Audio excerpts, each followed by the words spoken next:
this works. Had a little technical difficulties. Just want to make sure my YouTube channel can hear me. But this, once again, is post-game live. CP from the Knicks Fan TV. Back again. Little layover after the West Coast trip. And listen, man, you thought the squad was going to show up. Come with a little more energy. Come with a little more tenacity out there. But they just look flat once again, man. They just look flat once again. Granted, we had some injuries. And you know what? I do not know why my channel is not seeing this, man. My fault, people out there. I know Facebook and Twitter and Nick of Time Show can see my can see the stream, but my Knicks Fan TV guys cannot see the stream. So unfortunately, I gotta cut it and come back, man. So give me a second while I work this out. My fault. This is working now. Had some technical difficulties streaming the Knicks Fan TV. Post game live once again. CP from the Knicks Fan TV. What's good out there, people? I'm just testing out some technical difficulties before I get through to my takeaways and start the show. Let's see how it's looking now. All right, here we go. Here we go. Just had to unplug the controller and plug it back in. You know what I'm saying? Back in the day when you had Nintendo, yes, you used to have to blow in the cartridge, jam it in the Nintendo, get it to work. But we back working. Up at him. What's going on? Post game live. CP from the Knicks Fan TV. Solo dolo tonight. I almost didn't want to come on this damn show tonight. You know what I'm saying? To be completely honest with you, we had a long West Coast trip. Me and Jay Ellis did the watch along. We had a long nights, late nights with lots of losses. So it was tough to take. But we had a couple nights off. And we thought when this team was going to come back to the Garden, happy to be home, happy to see the fans. You figured, yeah, we're a little shorthanded, but, you know, win or lose, we still going to bring our A game, bring our top-notch effort. And it just wasn't to be tonight, man. It just wasn't to be tonight. I mean, the theme of tonight is guts. It's all about guts, man. And we got to start with Canner, right? Because they claim, you know, Canner didn't play tonight. They claim Canner was out with the flu. But it looked like he just caught some bad guts, man.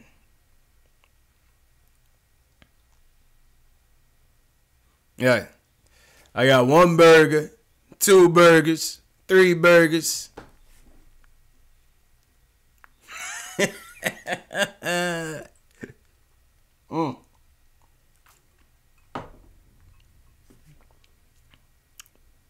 Let's do it.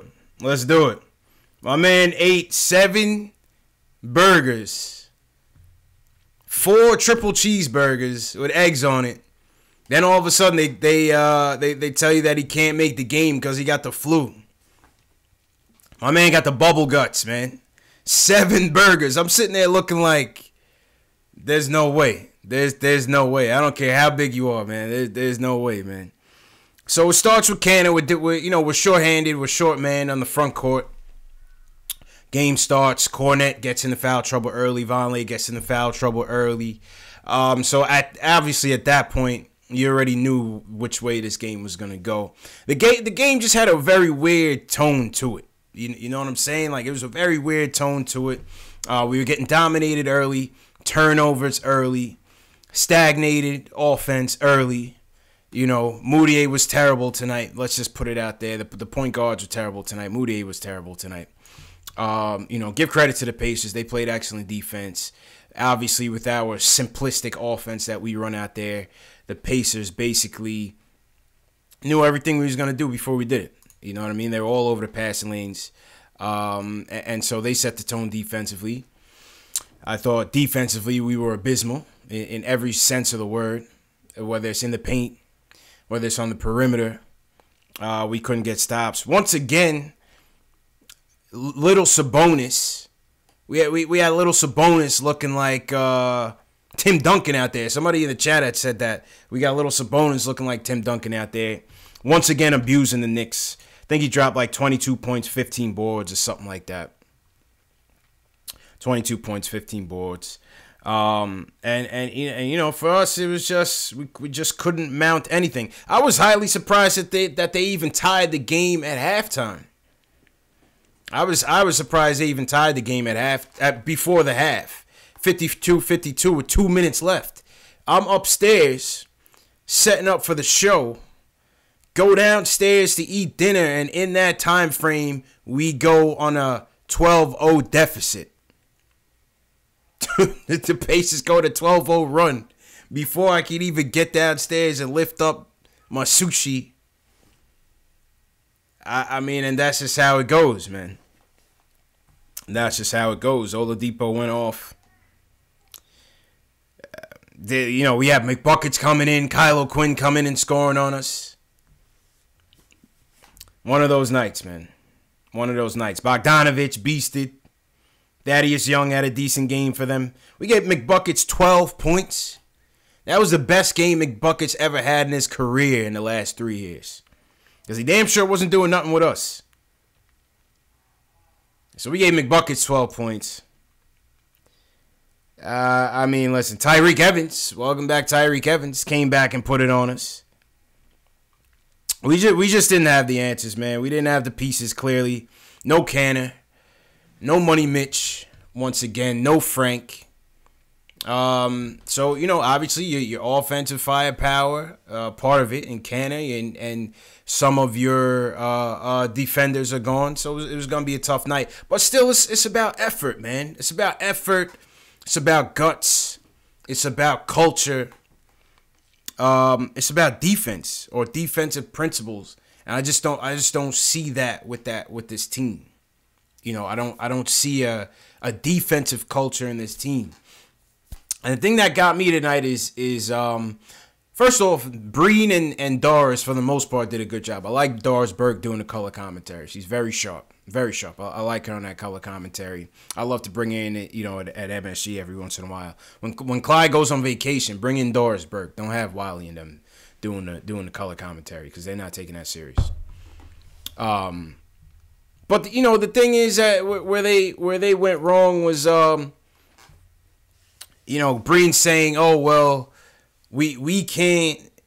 Breen saying we can't establish a culture here. It's hard for the coach to establish a culture here because of the transitional nature of half of the roster, this, that, and the third. And I'm just like, that's an excuse to me. You know what I'm saying? That's an excuse to me. I understand that we have players whose future is unpromised here, whose future is unguaranteed here. But it's for that reason that these guys should be coming out and developing a culture, developing a defensive culture, bringing the effort every night because their livelihoods is on the line as well. You know what I'm saying? Their livelihoods are on the line as well. So I feel like it's an excuse to say, oh, well, you know, it's difficult for Fizz to instill that culture with the team because, you know, guys are all over the place and guys don't know what the future is. Future lies for them. I feel like that's an excuse, man. These dudes are all playing for their livelihood. They should be showing up every night and putting it on the line every night. And it's up to Fizz to get that out of him. He has to get that out of him. Let's just call it like it is. He has to get that out of him. You know what I mean? You should still be able to build some sort of semblance of an identity and a culture. You know, even with the transitional nature of the team. And CP the artist, I agree with you. Lakers are different than they were culture-wise, but LeBron James is a culture, though. He's a one-man culture. Say what you will about his game. Say what you will about him being a great one. There's no player in the history of this era, of this generation, which is when he came in, you know, after the Kobe generation. There's no other player that has that type of impact on teams. You know what I'm saying? So that's a LeBron James effect. I see that as a little bit different because in essence, he is the coach. You know what I mean? In essence, he is the coach out there. But I'd still say this team should be capable of establishing a culture, establishing an identity, no matter who we have on the team. No matter who we have on the team. How's Boston able to do it when they don't play with Kyrie or Gordon Hayward? Where's their stars? That's all I'm saying. Where's their stars? But shout out to everybody in the chat. Friday Night Knicks, what's going on? Shout out CP the artist, Jose Perez, Ronnie P, Dark Shadow Media. If this is your first time watching the show, hit that subscribe button. Hit that notification bell. Let us know you're in here. Hit that hashtag new. Let us know that you're in here so we can shout you out. Let's go to the phones. First call of the night goes to Julian. Julian wants to talk about the draft. As usual, Julian, what's going on, man? What's going on, CP? Not these damn Knicks, man. Not these damn Knicks, bro. Yeah. Couldn't have said it any better myself, man. I mean, tonight, it's just... I get what you're saying with the whole, Boston situation, where they have stars, but they're such a deep team. They have all sorts of talent, and they've drafted all of those lottery picks. I think Boston's like a different situation to what we have right now. I'm not trying to compare, but I just say that I see other teams when they are devoid of that talent, they're able to come together. They're able to establish an identity. They're able to play for each other regardless of who's out there on the court. You know what I mean? I get what you're saying, but I get what you're saying. But, seriously, who actually, is capable of scoring? Because Timmy's not feeling it. Timmy's hurt right now. No, Timmy's not feeling anything right now, man. So, take Timmy out of the equation. Who can actually score, 10 points a game consistently? Yeah. Other than the rookies. There's no one. This team is so garbage. It's so bad. It's looking like a tank. It's looking like a tank, man. The tank is in full effect. We're just not a good team. We're just not a good team, man. We're just not talented. So I understand what Breen was saying on the commentary. And I sympathize with Coach Fizz, especially for a night like tonight. Fizz can't dribble the ball with you. You have to, go out there and handle your business and be a man. Moutier was bad. Moutier was bad tonight, man. Oh, everyone was bad tonight. There's no exception. Yeah. So, and again, obviously, tanking year, we're going to have so many nights just like these, and it really sucks, but we're getting closer and closer. I got a question for you, actually. Yep. What do you think about that Cantor trade that Woj reported that they're talking about? The Cantor trade for Zebo, right? That was one of the hot topics that started off the week. I was going to get into my hot topics a little bit later, but since there's no game to talk about, let's talk about it now. So a little Woj, not really a Woj bomb, but a little Woj water pistol, you know what I'm saying? A little water pistol shot. There's a little rumor saying that the Kings and the Knicks were discussing a potential expiring contract of Zach Randall for Cantor swap. I wouldn't mind it only if it's bringing back. We need to bring back an asset because then there's no point. You know what I'm saying? We need a pick. Yeah. Or an end of the rotation guy that might not be getting that much burn. It shouldn't just be for a salary dump because it makes no sense to me to do that. I wouldn't do that. So would you take, I don't know, say because Iman's expiring as well. So would you take, I'd say Ennis for Zebo, Iman, we throw in Sealy, and then we get a second as well. Would you take that? Yeah, I would definitely do that. And cut Shumpert. That's just bad vibes. I don't want Shumpert on the team. That's bad vibes. Get him out of here. You don't like Shumpert? Nah. I don't want him on the team, man. He underachieved too much, man. I don't want no Shumpert on the team, man. He can't come to the cookout, man. Shumpert can't come to the cookout. Nah, he's too Hollywood now. He's gone. He's gone. You know what I mean? Shumpert can't come to the cookout, man. He wasn't doing what he was supposed to be doing here, man. Yeah. No, that whole 14 season just pissed me off. Yeah. But yeah, like I say though, if it's coming with an asset, I'm all for it. I'm all for it if it's coming with an asset because the Kings are one of the few teams in the league with the space that can afford them. So, and they're playing well. Give credit to them, man. They're playing very well. They have no incentive to lose because they don't have their pick this year. Right. Boston has their pick. So that's why they have rich get richer, man. Rich get richer. What man. was that? What was the move that got Boston that deal? Was it Rondo? I don't recall. It could have been that.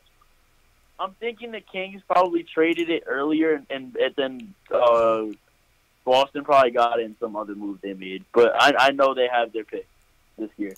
Okay. Like, geez. Well, Danny Ainge, if we had Danny Ainge for like starting 10 years ago, yeah, the Knicks would be in such a better state. Jesus Christ. Danny Ainge is like... He's amazing. The Michael Jordan He's amazing. Of general managers. Well, everything started... I mean, let's give credit where credit is due. They won the championship. Yeah. You know what I'm saying? Yeah. They won the championship, so that's where it all began. Because from that, they were able to leverage those pieces and turn that into that cachet that they got from the Nets. They fleeced the Nets. And then you want to talk about an all-time scam? Completely scammed the Nets. They really scammed. Completely scammed the Nets. That's like the ticket vendors outside of the Garden. Yep, completely scammed. That was so bad. Completely scammed. So what I came to talk about is Mr. Williamson. Yeah. The best.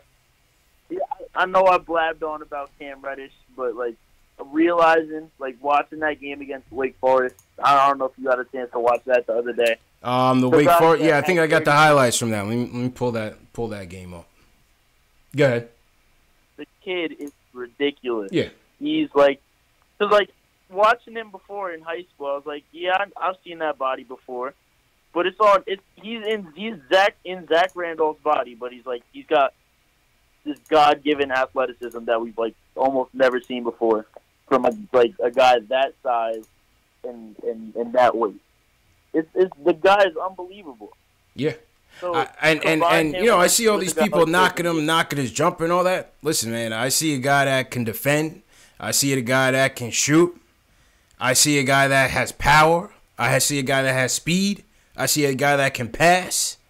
I'm not sure what we're talking about here. I think people want to see a bust in this kid. I mean, I'm not going to say that he won't be, but I see a lot of things that I like about the kid. I see a lot of things that I like about him. Yeah, I mean, it's so annoying that we live in this culture where we nitpick these young kids coming out of college.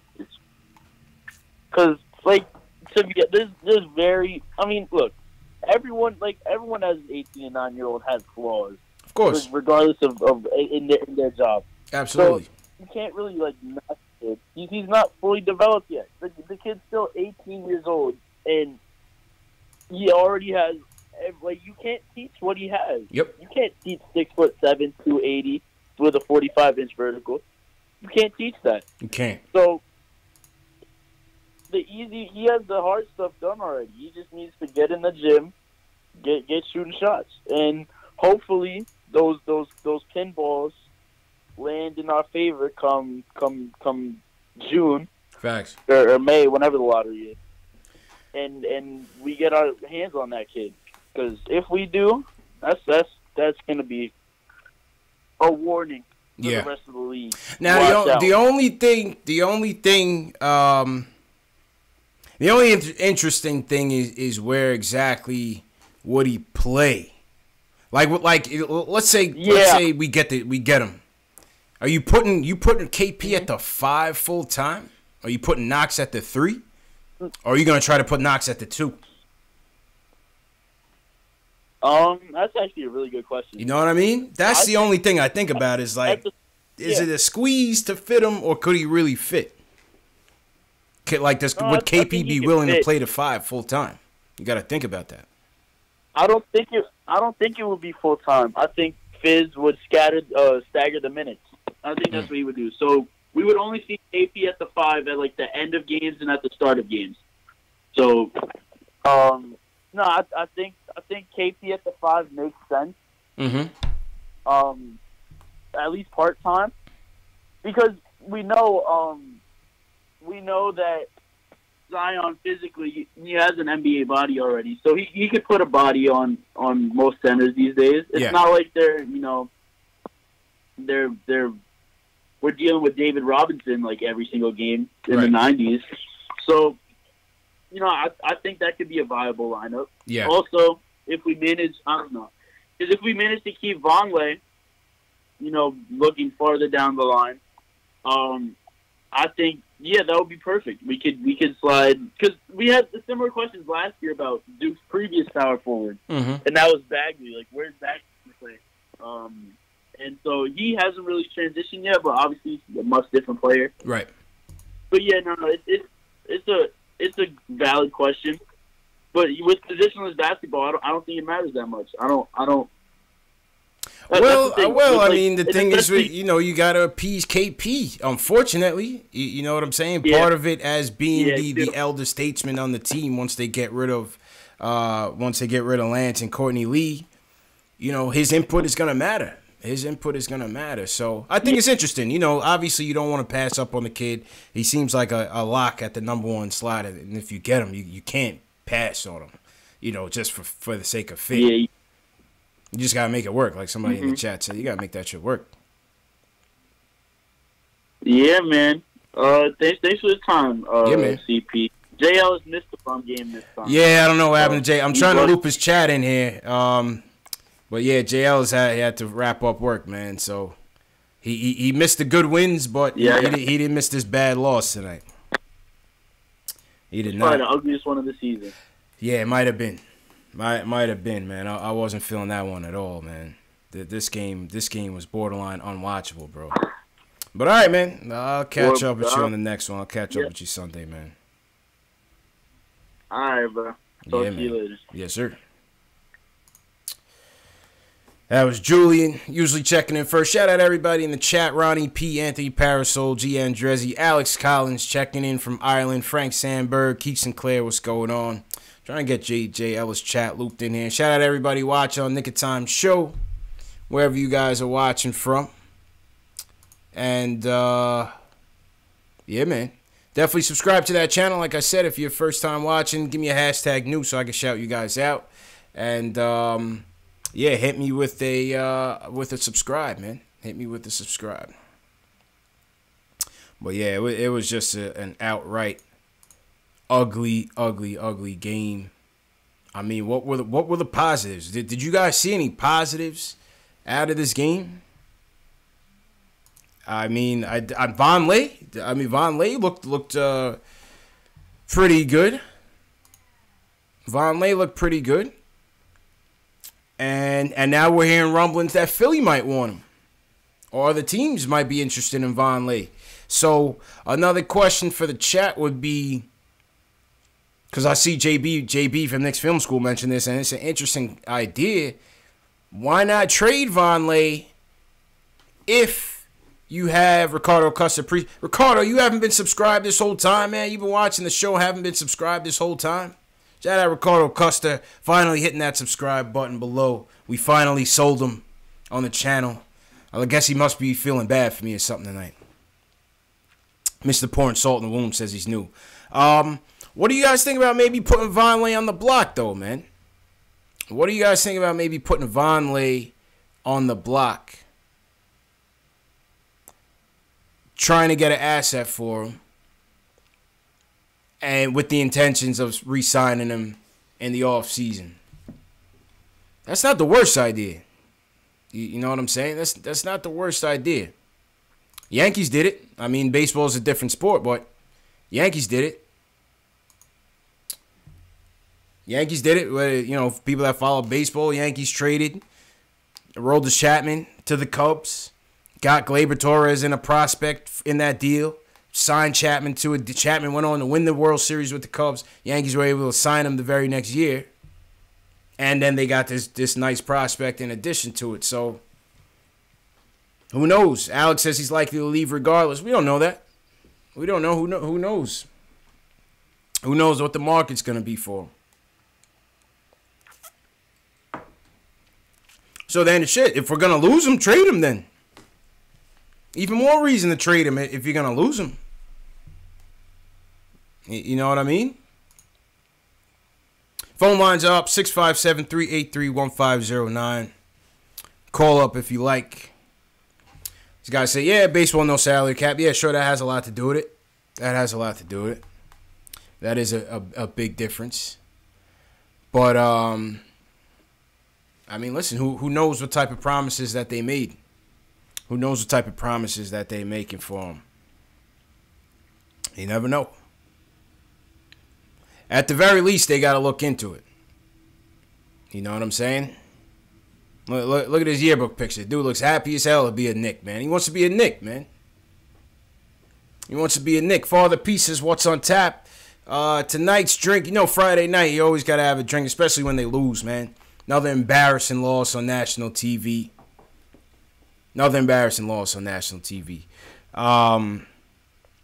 Drinking some whiskey tonight. Basil Hayden is the choice. Didn't want to endorse him without a sponsorship, but yeah, that's my drink tonight. Vonleh tonight finished with 12 points, 3 boards, 80% shooting. He was all right. He was decent. 2 steals, a block. You know, last 10 games, 9-10. There's gonna be some teams in that stretch run that could use him. There's gonna be some teams in the stretch run that could use him. I would look into it. You know what I'm saying? I would definitely look into it. What do you guys think in the chat on a Vonleh deal potentially? Michelle says we need to trade for vets. John Colazzo says Vonleh for who? A Philly cheesesteak. Coach E said Vonleh wants playing time, not getting that in Philly. But shit, he doesn't have any choice. If you're gonna trade him, you could trade him. He has no trade clause. Got to earn his playing time. But I mean, as a serviceable backup behind MB, that wouldn't be such a bad idea. Brandon Brandt says we could lose him. John Talento wants him back, sign him back. John says he's not Chapman. You know, I'm not comparing him to Chapman. I'm just saying I look at that as an example where, you know, it's possible that you could trade a guy and sign him back. Frank Sandberg says ISO looked better. ISO looked better tonight. ISO was definitely struggling. Last couple of games looked like he hit a bit of a rough patch. Everybody said the contract weighed him down, as they usually do with anybody in New York that gets a new deal. Tends to weigh on him heavy. ISO had he only had 5 points tonight, 2 boards, 2 dimes, a block. 16 minutes, 2 for 2 tonight. It was an ugly game, man. Nobody really had a good game. I mean, Dotson's points were in garbage time. I thought in prime time, I think Dotson has taken a little step back. You know, that's my guy, but Dotson is definitely, maybe he played a little bit over his head. I don't know. Maybe he played a little bit over his head, man. But yeah, you can call up 657-383-1509. You guys want to talk draft? You guys want to talk tank? You want to talk about the game? You know, we can certainly do that. But you know, Timmy 4 for 11, 12 points. Looked like he got hurt again. Looked like Timmy left the game again. Couldn't put much pressure on his knee or something like that had happened.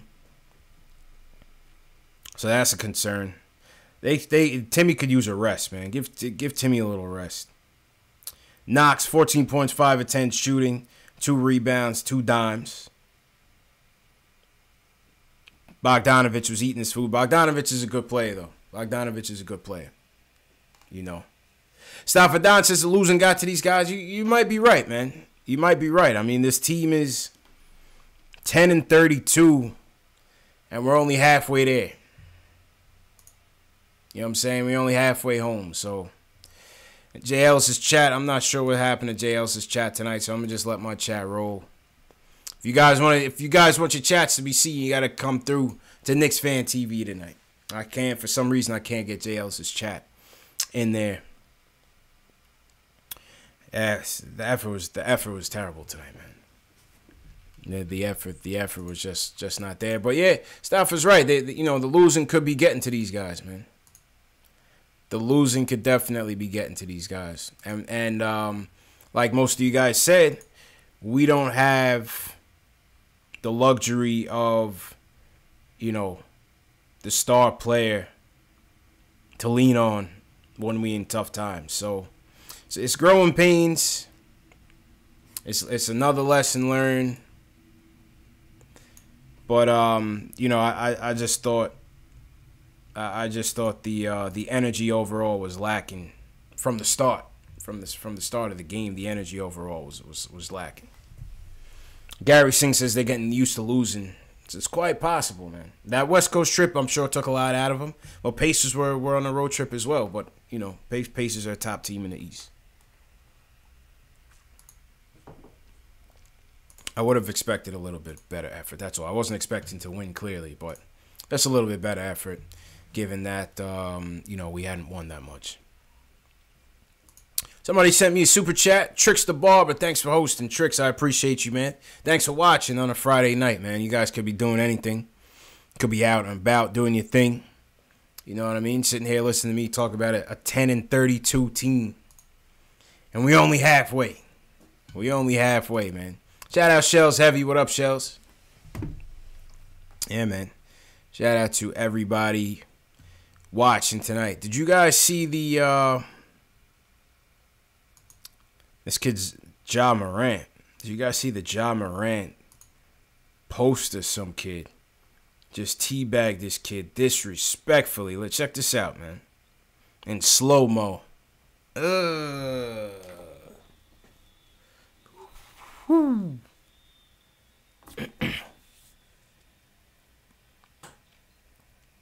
I'll tell you right now. I'll tell you right now, man. I'll tell you right now, at number 3, I'd take a look at this kid at number 3. Let's see. ESPN's latest mock draft. I think this is maybe like last week, but they posted it. They posted it on IG. They have the top 2, typical Zion, RJ. They got Nasir Little 3. And they got Morant 4. They have us at 5 taking Cam Reddish. If we get that 3 or 4, I'm taking Morant. Definitely, I'm taking Morant. We need that. I like that attitude that he has. A lot of people like to knock his jumper. He's small, whatever. I'm drinking the Morant Kool-Aid, Coachies. I'm drinking it. I'm drinking it. Need a point guard, man. We need a point guard, man. We need a point guard. We need a point guard. You guys want to knock his shooting. It is what it is, man. Listen, he's in college, people. He's in college. I don't want to hear that jump shot is broken nonsense. These are college kids. Not saying it can be fixed, but it can be fixed. You know what I'm saying? It can be fixed. So, come on, man. We got to stop analyzing these kids in college as if to say that's what they're going to be stuck with in the pros. We don't know. And what are our options? You want to tell me you'd rather you want to try Cam Reddish at the point? Or you want to bring in another swingman? We need a point guard, man. We need a point guard. We need a point guard. You guys want to still try Frank at the point? I'm off that bandwagon. I'm down to keep Frank, play some defense. I don't know. I would take this kid, John Morant. I would definitely take this kid, John Morant. G. Andresi says can't play point guard in high school. I guess, but I'd much rather somebody who's established at the point rather than somebody that can play point, but that's not really his primary position. You know what I'm saying? So, Michael Parker with the super chat. Appreciate you. Michael Parker says, not to beat a dead horse, but we need to trade Tim Hardaway Jr., even if we have to eat the trade kicker. It's hard trade to make, man. It's a hard trade to make. You know what I mean? It's a hard trade to make. I think you're going to be stuck with Timmy. I think the best bet is just hope that the team improves around him, dropping his level of importance down some pegs. You know what I mean? Right now, he's number one in level of importance on a team that's going nowhere. On a good team, Fat Cat says Knicks need a new arena. What? On a good team, you want Timmy to be a fourth option, a third option, a fourth option, really. Probably a fourth. Javid the God, appreciate the super chat, Javid. Checking in from Cali out west. He says we need Pablo to come teach him. I don't know. What do you guys think about this guy, Jarrett Culver? We had gone through Culver a little bit on the West Coast watch along against Golden State. I haven't really watched too much film on him. I'm gonna check it out. Looks pretty good. He's definitely got the size. You know, some of you that want to supplant Timmy, maybe this could be the guy. You know. These are all options, man. These are all legitimate options, man. This team is sitting. This team is gonna crack that bottom three, man. This team is gonna crack that bottom three. I'm telling you. So, you know, Culver could be a guy. He's got size and defense, and someone in the chat alluded to. You know, could be an option. Could definitely be an option. Yeah, I'm gonna take a good look at him. Nick Reyes, what up? Warriors up 43-17 on the Bulls. Now that is a tank. Bulls tank is a formidable tank, man. They're getting rid of everybody. They traded Justin Holiday for 2 2s. Who knew Justin Holiday could even command a return of anything, much less 2 second-round picks? So the Bulls tank is formidable. But look, I mean, we lost tonight. We 10-32. They're about to be 10-32. We're tied for third. And they beat us. So right now the tiebreaker lies with them. Well, I think if we finish tied, I think you would still need to flip the coin for the pick. But Bulls tank is formidable. Don't sleep. Don't sleep on the Bulls tank. Don't sleep on the Bulls tank, man. That's a fact. That is a fact. LaShawn Jordan, appreciate the subscribe. Appreciate you. So here we go. Cleveland is locked in. Cleveland tank is damn, they're 8-35. That is crazy, man. That is crazy, man. 8-35. Phoenix 10-33. We're right there, man. Atlanta looks like they're trying to win some games.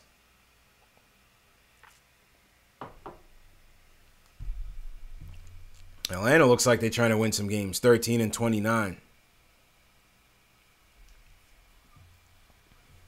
Gage Dreamy says, hopefully Cleveland lose that pick. Yeah, if there was ever a team that doesn't deserve the number 1 pick, it's the Cleveland Cavaliers, man.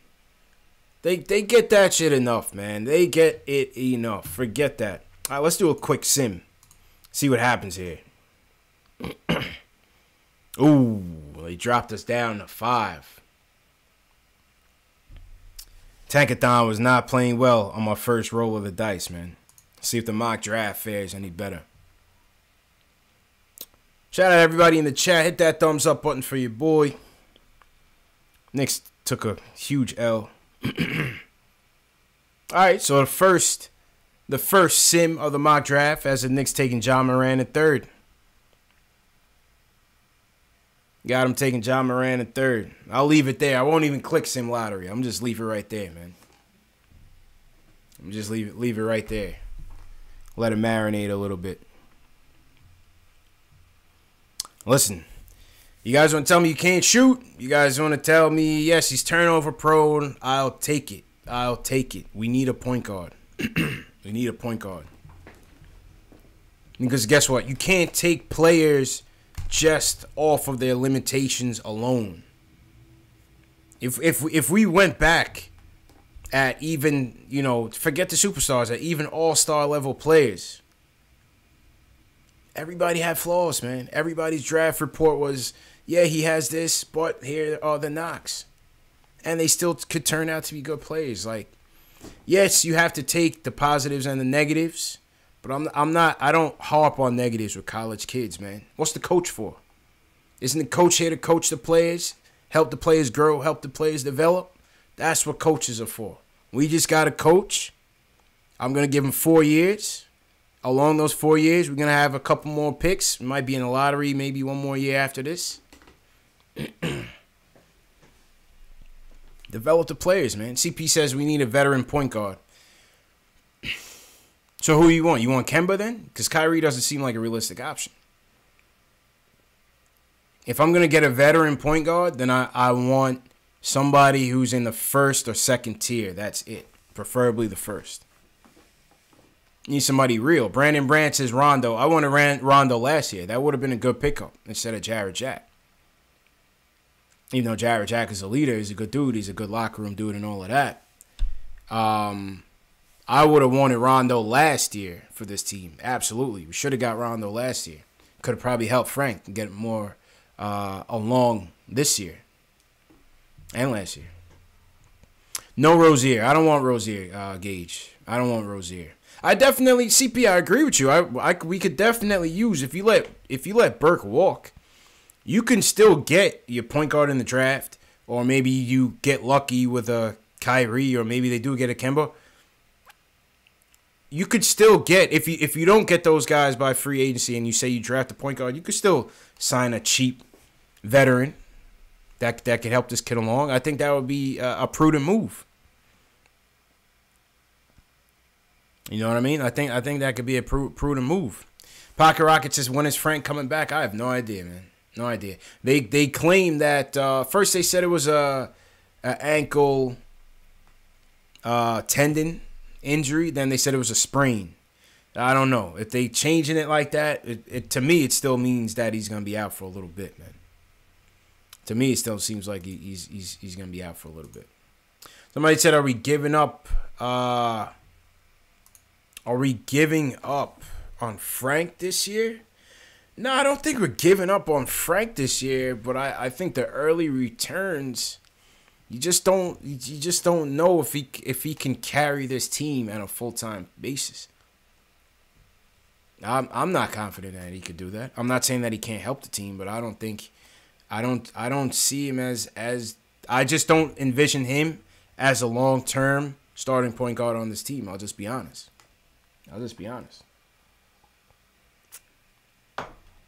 Anthony Swinton, this is live and direct, baby. Live and direct. We here, man.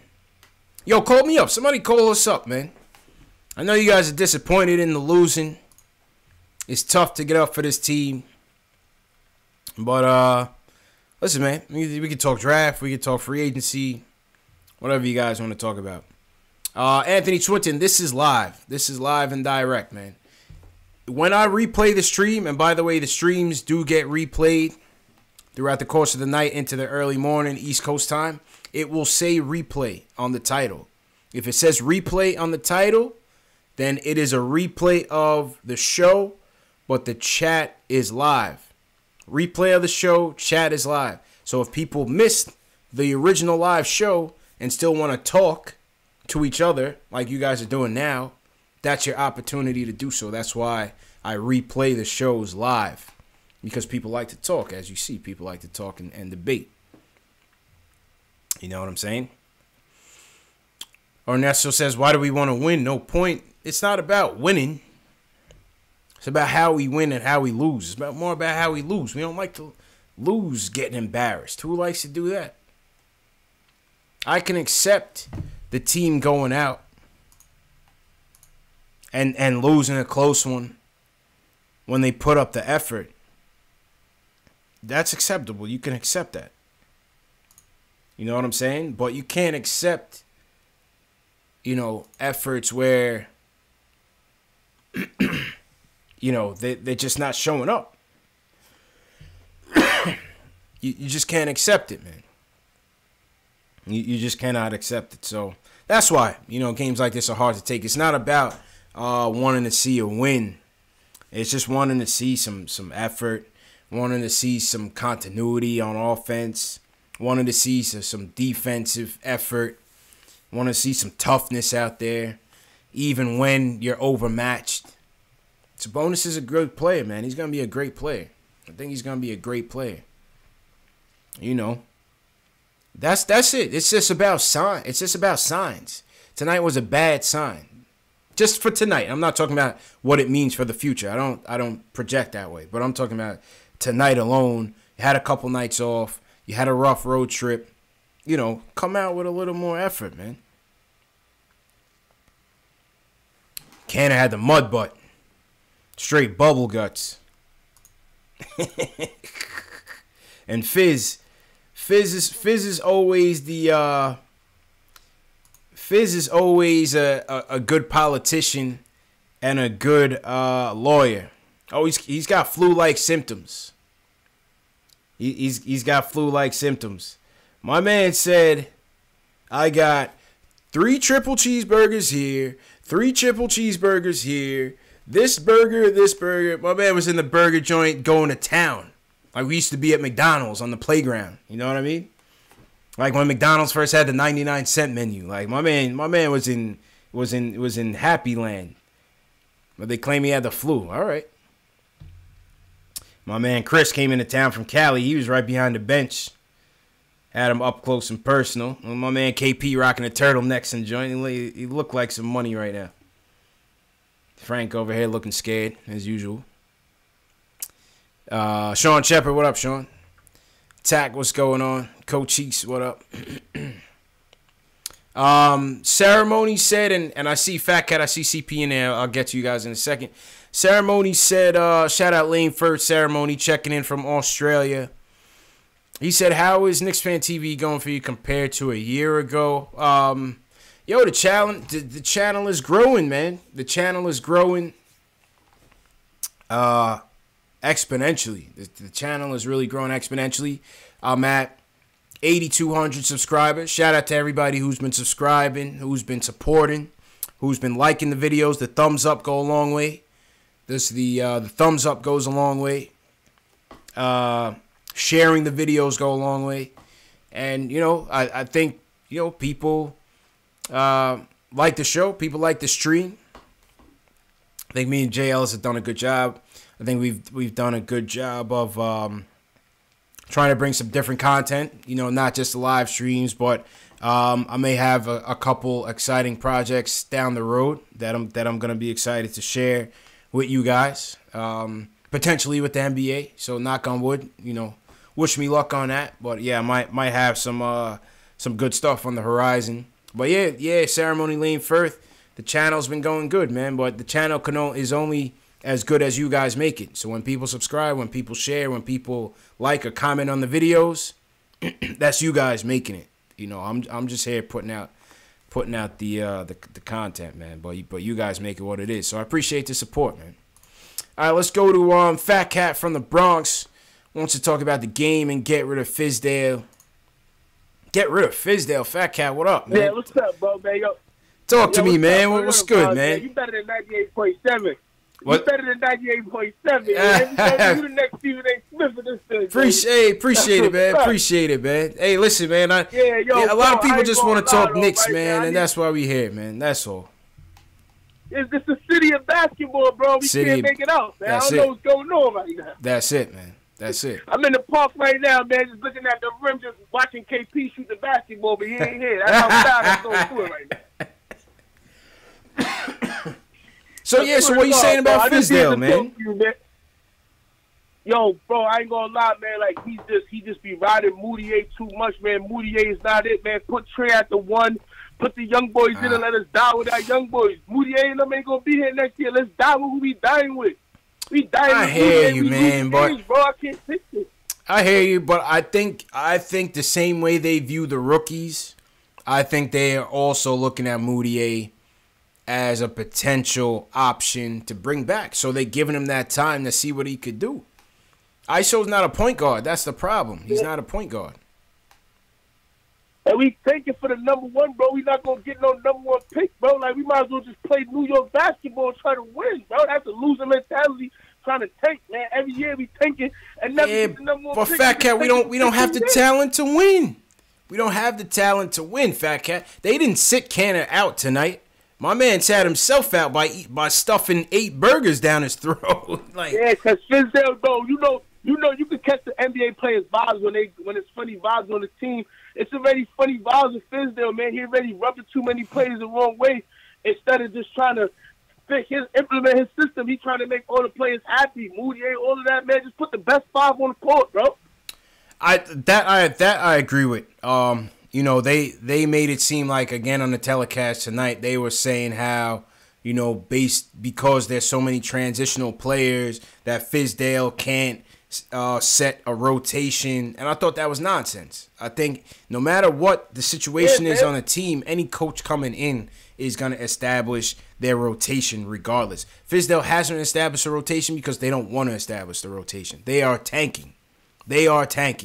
You know, he wants to come out. Looking us look bad, baby. Yeah, I mean, maybe so, but you know, they are intentional with this. You know, oh, this guy has to play, this guy has to start, this guy has to get rotated in. No, you don't. You're doing that because you choose to do that. You know what I'm saying? Yeah, so you gotta play the best players, bro. It's just crazy. I don't even feel comfortable, like, all day, right, bro? Let me tell you, all day I wait for the fucking Knicks game, and they come on and get blown out, and I start arguing with my girl. This shit is crazy, yo. Nah, man. Yo, listen, man. That's probably the best thing you could do right now is chill with your lady, man. Go get a drink, go uptown or something, go to Red Rooster, chill out. You know what I mean? Nah, I can't. It's over. My night is ruined. Nah. I get about 20 points every night. Yo, hang in there, my dude. But, yo, definitely call back, man. Yo, you ain't know, man. You got a fan for life, baby. You got a fan for life, baby. Keep up the good work, bro. Appreciate you, bro. Appreciate you, man. And just try to take it easy, man. That was my guy, Fat Cat in the Bronx. Fat Cat was tight, man. Fat Cat was tight, man. Shout out Fat Cat, man. Oh, man. That's why we do the show, man. All right, let me bring in my little brother. Checking in from ATL. He wants to talk about the point guard situation. Little CP, what's going on, man? Whatever, man. Stop taking your own name, man. How you feeling, man? I don't know how I'm going to follow up after Fat Cat, man, but I'm going to try. Yeah, he was good. That was a good call, man. He was funny as hell. Yeah, that was a good call, man. That's a diehard New Yorker. Yes, sir. Yo, I was thinking if Knicks fans want to win, we got to get a veteran point guard big time next year. I don't think a rookie going to do it. No. Even if you do bring in like a John Morant, whatever. You still need. Yeah. I'm old school. You know what I mean? I like to see them get like a mentor. Like Rondo to me would have been perfect. Right, and I think he's only on a 1-year deal anyway. So with the we Lakers, could get a possibility of, because they're going to be cleaning house to make room for another free agent. Right. So it's like, you know, I think the Knicks should focus on like maybe getting a veteran that way you'll have a better stability at the point. And then, because, I mean, yeah, we do need a point guard. I agree with you. But my thing is like, if we're picking high, why would we, want to go into another season where we need to pick up a free agent? You know what I'm saying? A rookie point guard, is that going to attract Durant? No, I don't think so. Probably not. And then also we should also, we should also like look at Boston's situation right now. I mean, Boston. What if Kyrie is like unhappy? You know what I'm saying? I hate to bring up Kyrie again. The whole wishful thinking, but it's starting to look a little bit more attractive for the Knicks because if we get a top 5 pick, right? And he only verbally committed to them. Things don't. He only verbally committed to them, so who knows? He could still walk out that door. And it don't look like they're going to get any better. They don't look like they're going to get any better than me. It seemed like they're having trouble with cohesion with that Gordon Hayward. They're trying hard to get Hayward back into the groove. Sometimes less is more, man. Sometimes less is more. You know what I'm saying? Yeah, and they got a salary, and they got bad salary cap issues. Yes, because the thing is that either you're gonna pay what's that shooting guard? What's his name? Who are you talking about? Tatum? Rozier? Tatum? He wrote no, the other one. Not Jaylen Brown. Jaylen Brown. Yeah, okay. He's up for some money. Not this summer. Not yet. Summer coming. Not yet. So, probably the next one because he just came 2 years ago. Yeah. So anyway, my point is like I think Kyrie could still look at his situation like, I might not win a championship here anyway. Yeah, I wouldn't trust him. So why not come to New York? So why not come to New York? Yeah. If we could open up some more cap room and get bring maybe Durant or maybe Kawhi. Yeah. I think I like Kawhi here. Oh, I would love it. To be honest with you. I would love it. I would love it because you need a two-way player here. I would love it. I would take KD too in a heartbeat. Right. Don't get me wrong, but Kawhi Leonard, he that's the guy. That's the guy. I think you could sell Durant on, hey, you could have your own legacy here. You know what I'm saying? Yeah. Play with KP. Got to get Timmy out of there, man. They would have to hope that they could. It's a Timmy deal. The Timmy deal is what's holding everything up. Agreed. You have to Agreed. Hope that number one, it was Mills willing to give up on him.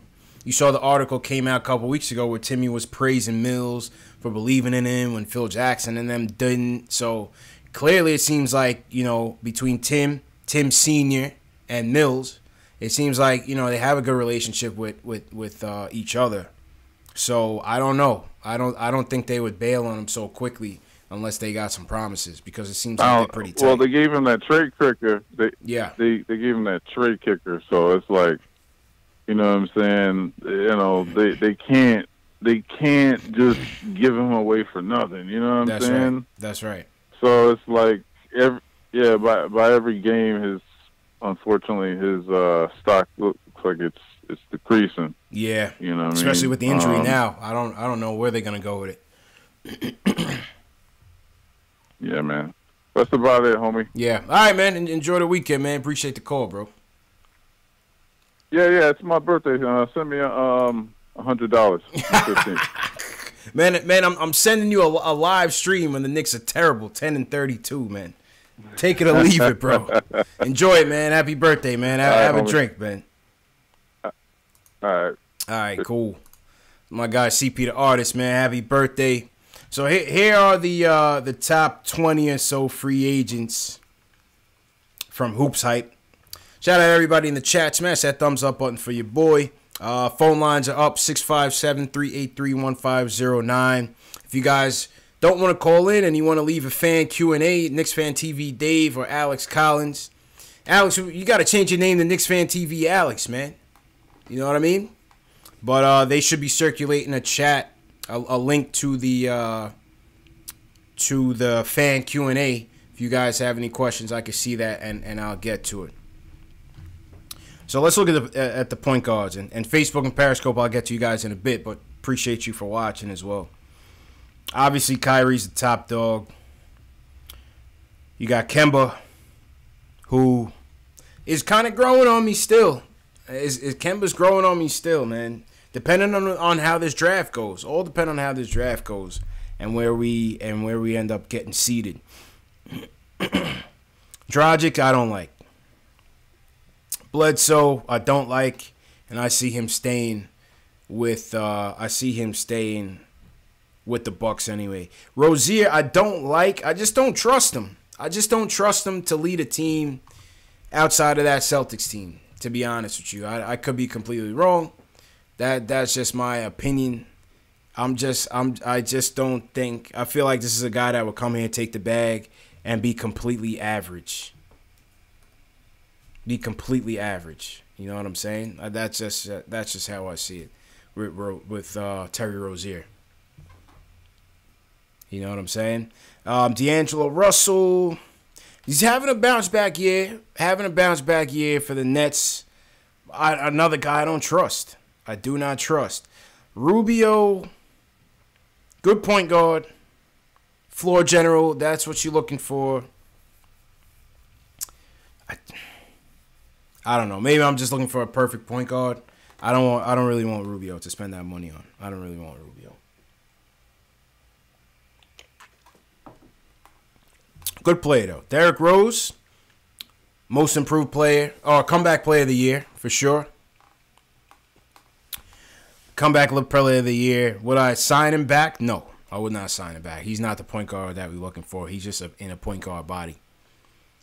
Boring Brian says, you're wrong on Terry. He's a legit baller status. I didn't say he's not. I didn't say he's not. I just said I wouldn't trust him after we sign him to maintain. That's all I'm saying. Right now, as a player, I like him. Don't get me wrong. I like him, of course. How could you not? I just don't trust him. Dinwiddie is more of a scoring guard to me. And I think the Nets end up keeping him. They wouldn't let him come to the Knicks. I think Collison will be decent, but he would cost too much. He's already making $10 million this year. You know what I'm saying? I'm talking about as a. I definitely wouldn't bring him in as a starter, and he's making too much to be a backup. Anthony Parasol says he's already signed with the Nets. All right, so Dinwiddie's out of there. Jeff Teague. I don't know. I think Teague. I don't know. What do you guys think about Teague? We need a playmaker, man. I saw that in the chat. We need a playmaker, man. Yeah, Dinwiddie signed with them. I don't like him anyway. I don't like his attitude. Let him stay with the bum ass Nets. He's got a Nets type of personality. He's got Nets written all over him. Yeah, Teague is old. I'm not really big on Teague. Somebody in the chat said bring MCW over. That boy should have stayed in college because he is Wash City. He better thank his mom, Killer Man 111. He better thank his mom that she took his paychecks when he first got into the league, because I don't wish that on anybody, but I think it's over for MCW. Patrick Beverly, too volatile. I like his attitude. You know, he's my kind of guy. He fits that 90s Knicks mold, but he's a little too out there. I don't think he'd be a good fit here.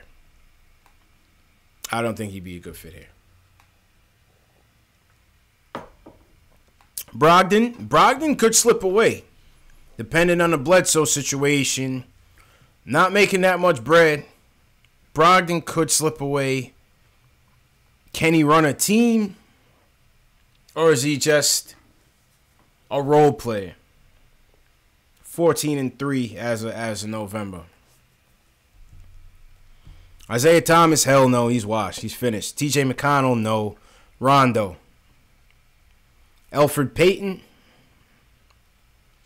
Not the starter I'm looking for. Not really the backup I'm looking for. You know. I'm sure there are other guys on this list. This was just the top 18 that they had. you know, in terms of point guard options. I mean, it's either you draft Morant, you go for Kemba, and they say Brogdon is restricted.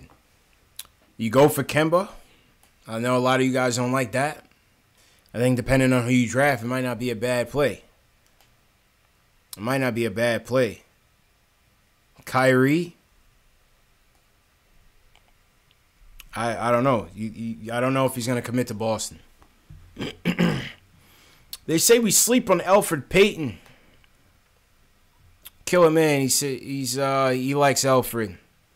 Sterling says don't sleep on Elfrid. As a starter? Y'all like Elfrid as a starter? Y'all like Elfrid as a starter? As a point guard of the future for this team? Armin says stop with this nonsense. We have Frank. I feel like he's being facetious. I feel like he's joking with the chat. Dark Shadow says I don't want him. I don't know who you're referring to.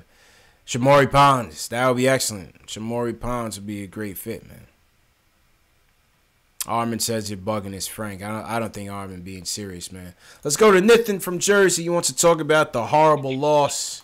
Nathan, I already forgot about this loss, man. But what about it, man? How you feeling, bro? How you doing? Hey, yo, what's up, man? Happy New Year. How you been? Good. How you feel, man?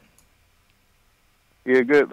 Speaking of Spencer Dinwiddie, he already signed his extension. Yeah, I heard that. Good riddance to him. I don't. Yeah, whatever. Yeah. So I don't know what's going on with the team, but still, I think in my opinion, right now we just go for the top 5 pick, I guess. So I'm just hoping we land somewhere in the top 3, top 4. But there's a lot more. There's a lot more teams now under 500. I mean, like especially in the Western Conference, like the Suns and the other teams there. But Cleveland will most likely get the number 1 pick because the way they're playing. I hope not, man. They don't deserve it, man. They don't deserve it. Yeah, Well, if I think the Knicks. To be honest, I want my number 1 target is Zion Williamson. Yeah. For the Knicks, but if not, then R.J. Barrett is another good fit for the Knicks. I think R.J. Barrett. Yeah, I would take R.J. as well. I'm not averse to R.J. Barrett. Definitely not averse to R.J. Barrett.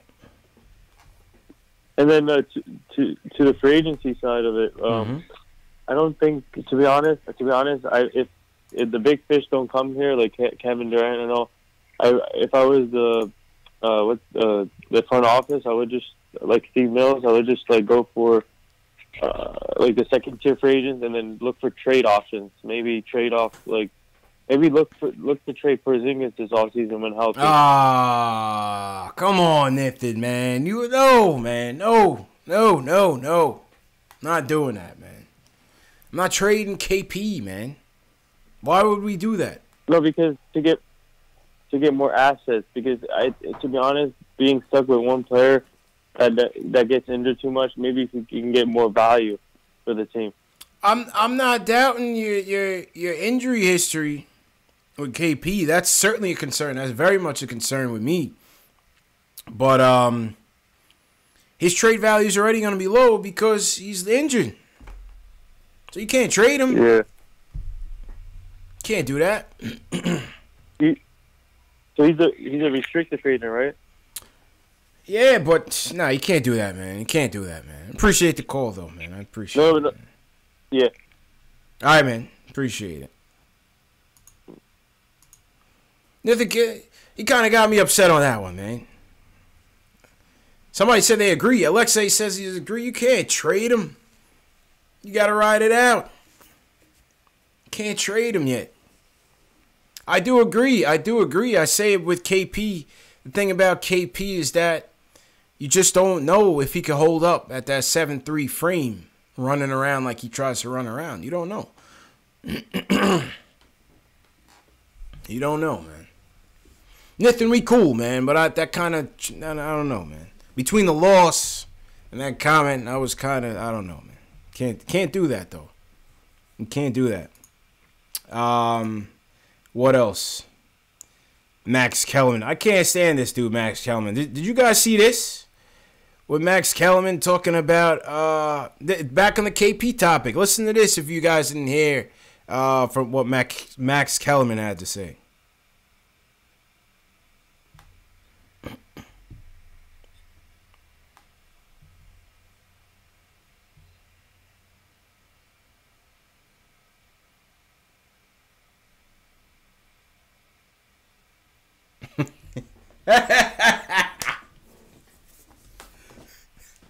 Yeah. Yeah.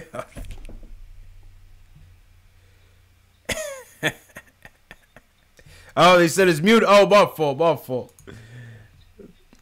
Hang on. I didn't know it was muted, man. My fault. I'm over here laughing at this thing, and y'all can't even hear it, man. Hang on 1 second, man. Hang on. Let me get this thing turned up here. Give me a second. You guys can't even hear this. I'm over here cracking up. Give me a second. Let me turn this up.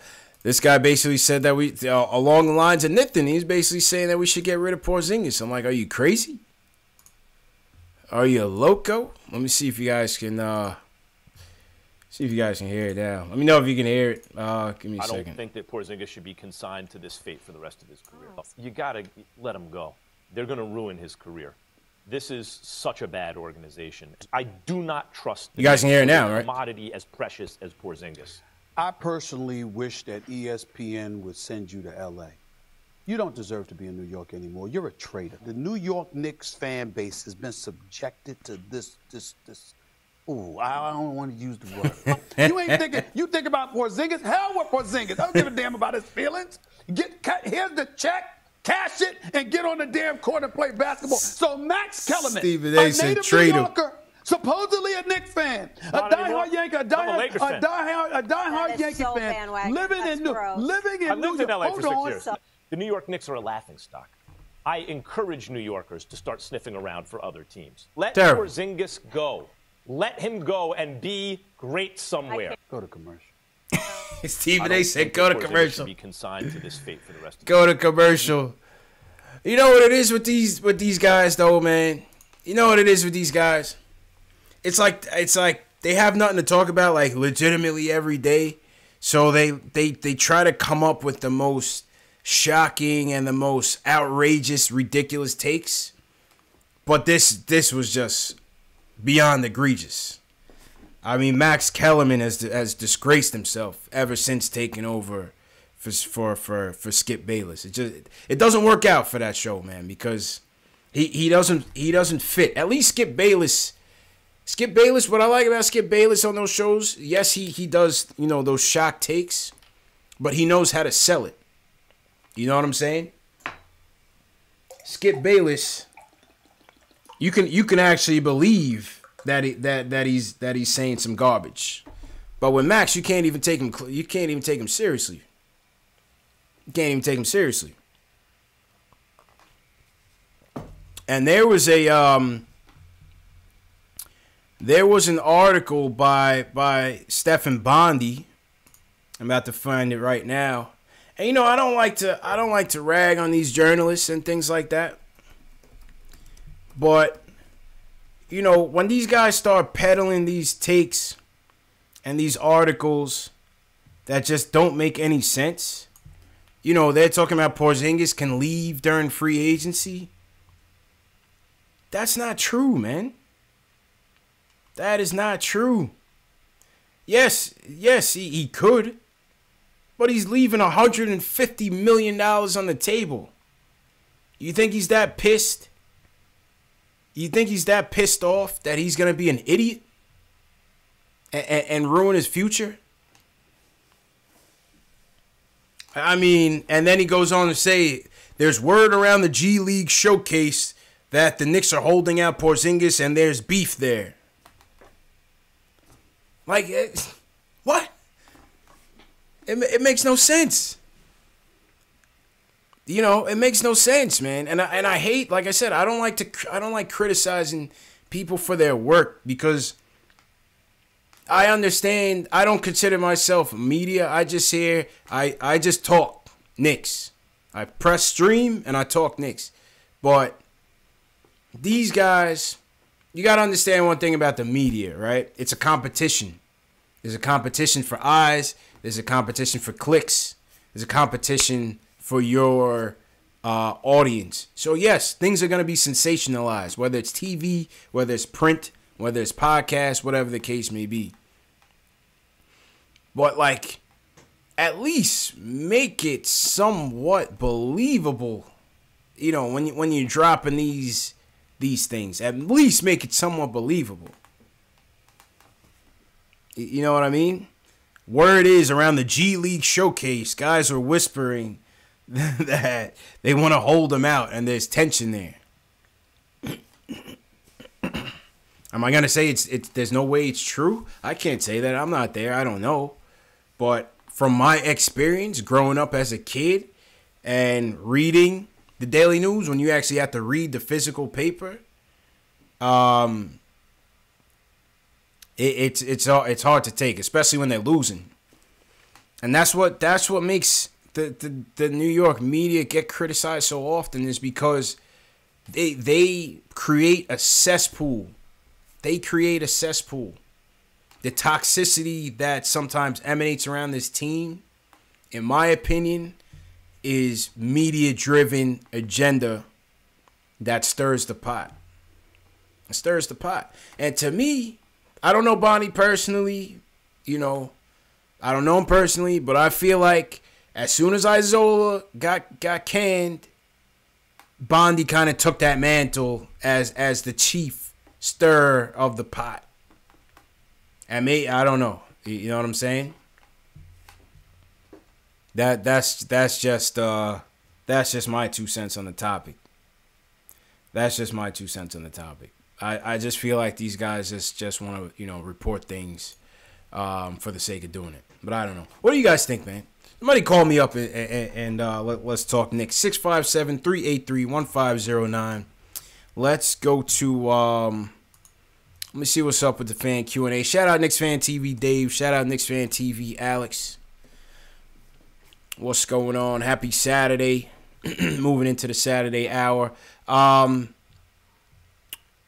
Couple things. The show is in audio format. For those of you that listen to podcasts, we're on Spotify, we're on iTunes, we're on Google Play, we're on Stitcher. If you're on those podcasts, follow me at Knicks Fan TV. The show is going to be on there. I will have future interviews, future podcasts on there.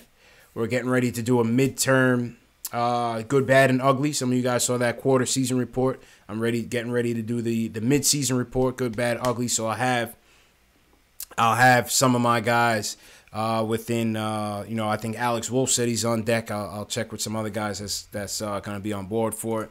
So it's going to be a good time. But anyway, in audio format on the Knicks Fan TV, Spotify, Google Play, iTunes, Stitcher, and yeah, man, that is where we're headed with things.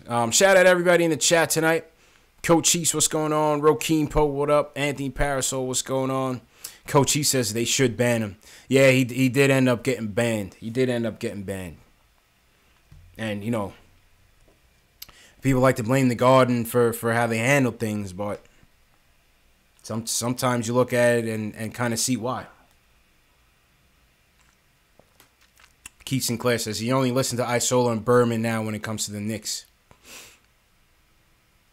Crossfly Paper, what's going on?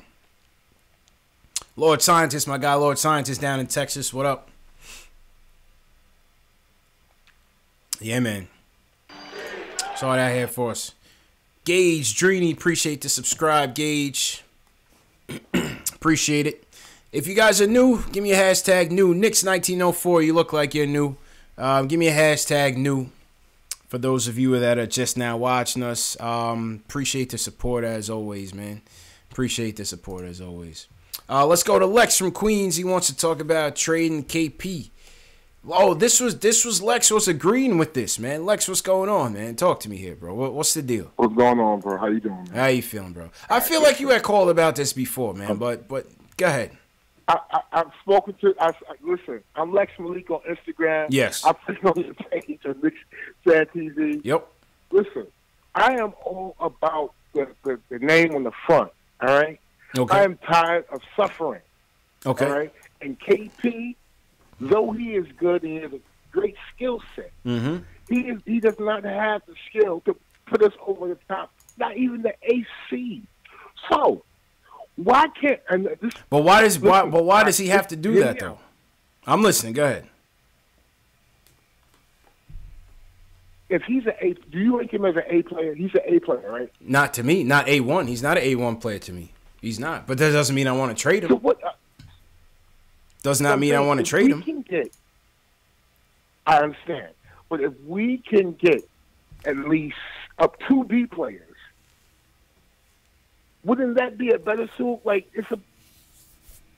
No, because this team is not being done built. This team is not done being built, though. The team's not done being built. You can't trade him now when his stock is at its lowest. That wouldn't make any sense either, though.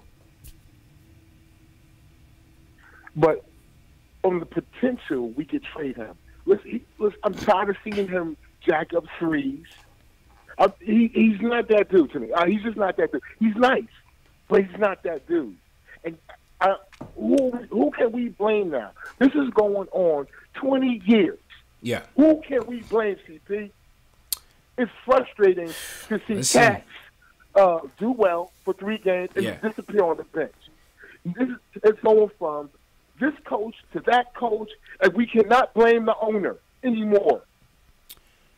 You can't come to New York City. I always thought the ownership blame was overblown. Yeah, you can blame him for being too hasty on the Melo trade, but, you know, other things, I don't really see it. You know what I mean? I feel like the things that we want for him to do, that he can do, he'll do it. Whether it's a coach, whether it's a GM, whatever the case may be, or trying to get a player. The KP thing, no, I don't look at KP as an A1 player. I look at him as a 2 or a 3. Because primarily his durability, we hasn't been able to finish seasons yet. We don't know what he can do as the guy. I don't see him as being that guy. I don't want him to be that guy. I feel like if you take some pressure off him and bring a stud alpha dog in here where KP can kind of relax but still get involved in the offense, I think that's where he's better suited. I don't think we want him to be the A1 alpha dog of this team. I don't think we want to be that. In my opinion, we should. We're about to pay him like an A1 player. Say that again? We're about to pay him like one. You have to. We're in the process. You got to. That's the nature of the beast. That's just the name of the. That's the cost of doing business, bro. I agree. I'm just gonna say this. And I'm gonna go. Yeah. CP, love the show. I'm gonna say this though. If I bought a new car, right? Let's say a high-end car. Yeah. And the first month or 2, it's giving me 4 or 5 problems on a continuous basis. Yeah. It's time to go. It's time for me to downgrade to some American nice Chevrolet. So I'll tell you this. If that's the case, you would have bailed on Stephen Curry, and that would have been a bad move. You know, and on the flip side, we just don't know. We just don't know. I think I agree with you because at 7'3", I don't trust that he's gonna be able to hold up over time. I just don't trust it. I don't think he will. Absolutely. I hope he will because I love KP. But at that size, the way he plays, I don't know if he's gonna hold up for a good amount of time. I mean, it's 82 games plus playoffs. That's a tough grind for a guy that size. CP. Yeah. CP. But if the heart wasn't broken for 10, 15 years, you have the luxury to say, you know what? I don't know. Let's wait and see. Yeah. But as someone who's been waiting for 25 years and better, we can't play around with this. Like, oh, you want to give us the first round pick and a decent B player? Okay, let's go. Let's do it. I wouldn't do that. You gotta have patience, man. You gotta just see how it plays out. Like I said, at the very least, let him play first before you even think about even trying to make any moves. Right now, he's not worth much. How many years he's been in the league? How many years he's been in the league? This is his fourth. This is his fourth when he come in. He came in. This is his fourth. I want to say. 2015. I know you know what I'm talking about. You understand where I'm coming from. But I got it. We already invested. Yeah. But you know what I'm talking about. Yeah, I know it. Appreciate you, bro. Appreciate it, Lex. Appreciate it, Lex. Damn, I feel like Lex set off the calls. Now we got calls coming in. We got Lex pissed off the people, man. Lex pissed off the people. All right, here we go. Let's talk to Mike from Monroe. He wants to talk about the general direction of the team. Mike, are you with Lex or are you not with Lex in terms of this trade KP talk? Not with Lex, man. I think the big problem is like there's like what, maybe 10 players in the entire NBA that would consider the 1A. That's it. Guys, superstars. I mean, you got your Giannis, your Hardens, your LeBron. Yes. I mean those are and Giannis hasn't proven it yet. Type players. Yeah, and that's true. I mean, in terms of like affecting winning, I mean, even you got guys like Lillard, who's a stud, but I mean, he's not getting his team past the first or second round in the playoffs and stuff like that. So you have to accumulate multiple good players. You need at least 3, man. Look what Golden State is trotting out with in these championships.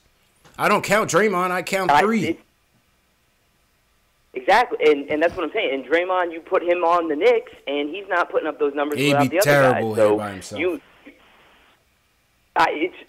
It's getting the right mix of players. Yes. And I mean, at this point, you drafted him. You could have been stuck with like Okafor, or you could have been stuck with Russell as a main piece. I mean, he's at least when he's healthy, he's an all-star caliber player. I agree. So you pair him ideally with another all-star caliber player, and then you get lucky in the draft, and now you have a set of maybe 3, even if they're not all 1A players. I mean, obviously Durant and Kawhi are 1A type players. That's right. But you put, that would be lucky if you could get one of those guys, but you pair him with a Morant or a Zion in the draft. That hopefully they're another, even if they're a 1B type player, then you get KP, and then hopefully you land a free agent, and that's your 3 guys to go at people with. So I agree. You got to get lucky, man. But like you said, there's very few and far between in terms of guys that you could really consider a franchise building piece that you can legitimately put the franchise on and he'll deliver for you. KP needs to be like 3rd. Instantly becomes like perennial playoff, championship teams. You can count them on one hand. Absolutely. So to say that's a knock on KP, that's just not a knock on KP. That's a knock on the league. I mean, it's just like, look, everyone's loving what Kemba's doing this year, and they're getting blitzed right now out in the West Coast by like 30 points. I mean, that team's a fringe playoff team. It's like those. Everyone needs like multiple good players in the NBA now. You need multiple stars. Yeah, it's luck. It's luck in getting those guys.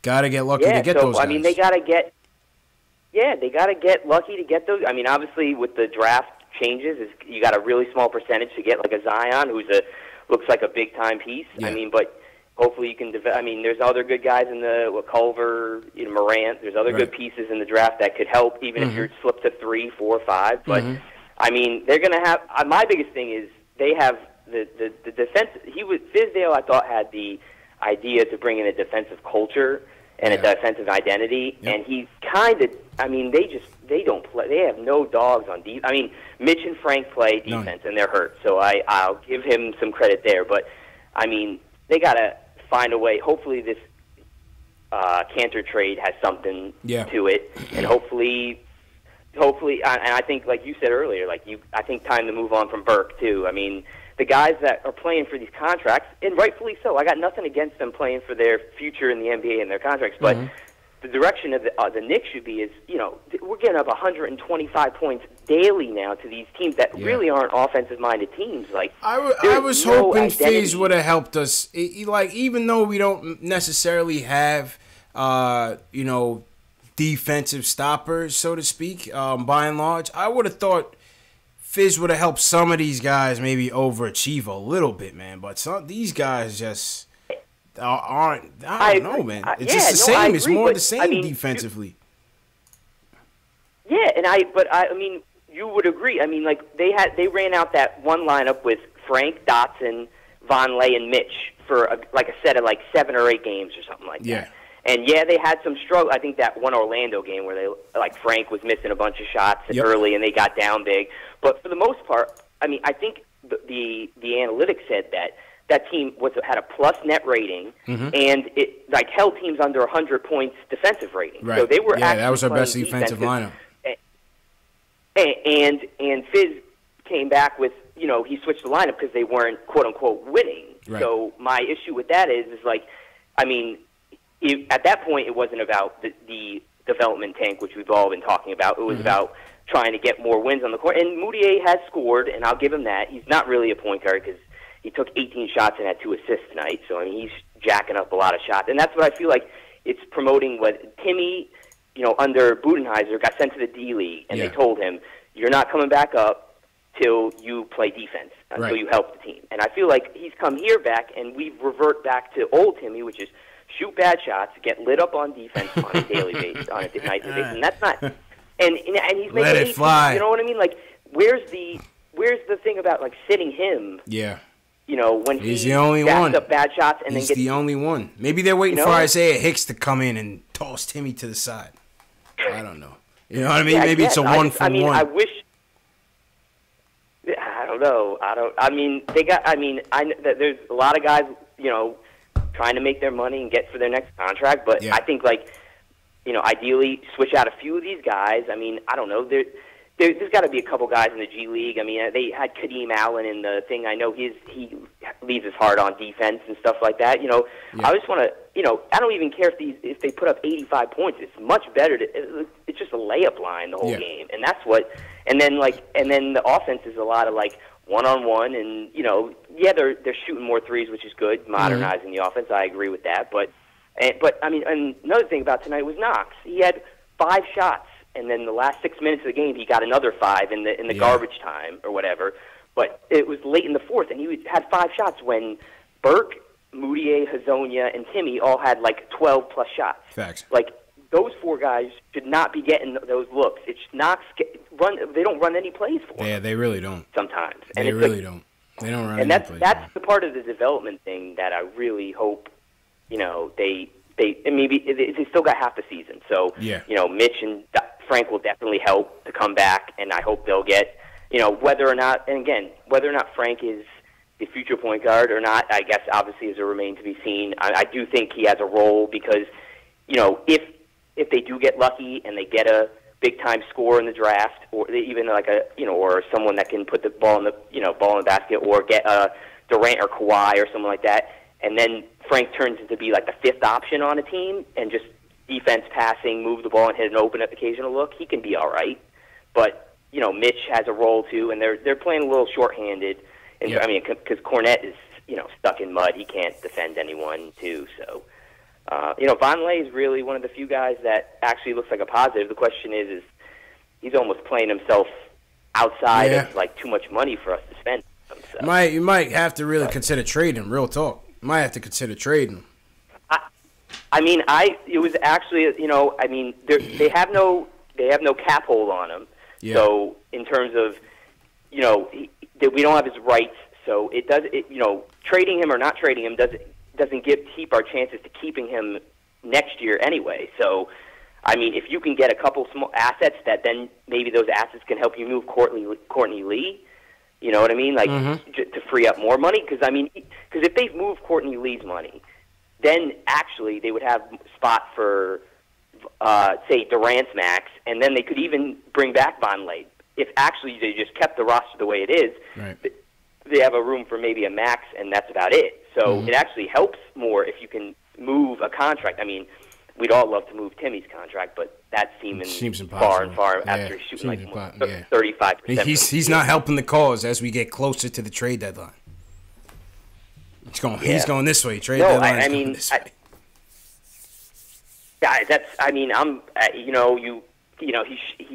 He's a high volume shooter, and I do think that his ultimate role is a 6-man, and when he doesn't have it, you can just sit him, and obviously he's not made out to be a number 1 role. My biggest issue is they obviously have a lot invested in him. Mm-hmm. You know, he's $18 million. He's got 3 more years. Like, the way Budenholzer changed his ways in terms he became a better shot selection. He committed more on the defensive end. Like, I don't care if he's needed to be more offense. He still should be playing the right brand of basketball for his role. Right. Like, if KP's back, they signed a free agent and they drafted him. Tim Hardaway becomes the 4th best player on the team, which is where he should be aligned with. But so he should still be playing that way, rather than trying to mold him into this number 1 role and him hurting the other parts of his game, which, you know, I mean, he's still a good enough athlete to should be able to stay in front of, like, you know, Bogdanovich, or I mean, I know he can't, you know, Oladipo is going to score on most guys, but he gets lit up by, you know, mediocre players on a nightly basis because I think he feels like he has to exert so much energy on the offensive end because we don't have a lot of, but he totally never gets, you know, held accountable for horrible defense. You know, him, Cantor, and Moutier, I think their defensive ratings are atrocious this year. Some of these guys, like worse in the league. Yeah. All right. Appreciate the call, Mike. There's some good points for sure. Hey. Thanks a lot, man. I appreciate it. You're doing your thing. All right, man. All right, man. Have a good weekend, bro. Have a good night. Yes, sir. Yep, you too. That was Mike from Monroe. Says, when is Timmy going to be held accountable? When is Timmy going to come before the judge? I don't know. All right, Lou. Lou from Jersey wants to talk about the bad team. Lou, what's happening, man? How you feeling tonight? Obviously not good. Very disgruntled. You know, watching, of course, the later stages of tonight's game, and another travesty in this melee of the franchise over the last few seasons, and of course, it's gotten worse. And Porzingis, of course, was a big letdown, getting hurt, and of course, when he goes hurt, the whole team seems to go down. Yeah, I mean, you know, what can you do? Injuries are part of the game, man. You know, they just got to they just got to try to. But does that mean the whole team has to suffer? Well, they don't have the talent, though, Lou. I mean, that's pretty evident. They don't have the talent. The talent just isn't there on this team. You can't force them to become, you know, better than what they are. They are what their record says they are. They're a 10-32 team, and they look like it out there more nights than not. You know what I'm saying? That's just what it is. They look like a 10, even worse than last year. Even worse than last year. You know? At least you can get delusional about Beasley and stuff like that. Say that again? Yeah, Fizdale wasn't done much of a job as a coach. Well, I mean, listen, I try not to criticize the coach because number one, he just got here. Number two, the roster stinks, and I want to give him his full 4 years. I want to see this play its way through when they actually get some real players in here, whether it's through the draft or through free agency. Well, if we do get the draft, do you really see with the Williams from Duke? Do you think the Knicks would draft him? First of all, I don't even think he's even ready for the NBA material. But I hear that the Knicks, might be posing some interest. If they get the number one pick, you have to take him. There's a no-brainer. You have to take him. There's nobody else in this draft that's deserving of the number one pick than him. We know whether or not you think he's a lock. That's another story, but you have to take him. No. Even though he's only a freshman. Yeah, it doesn't matter. That doesn't matter. I mean, that's part of the course these days. These people are, they had a great their first year and they think they're ready for the pros when, actually they still got some growing up to do. Absolutely, and that's part of the reason why. Physically as well as mentally. Absolutely, and that's some of the knocks on the league is that, you have a lot of these one-and-done players coming in who aren't necessarily ready, and that overall cheapens the product, waters down the product, because they're not polished. But I'm still taking this kid. Yeah, he's a freshman. I'm taking him. And, of course, what if you get hurt, then what do you got? Well, I mean, like I said, Blue, injuries are part of the game, man. You can't worry about whether a guy, what if. You know what I mean? You can't worry about what if. Injuries are part of the game.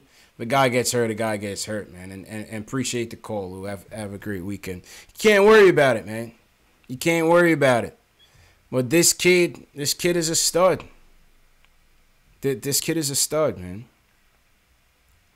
You know?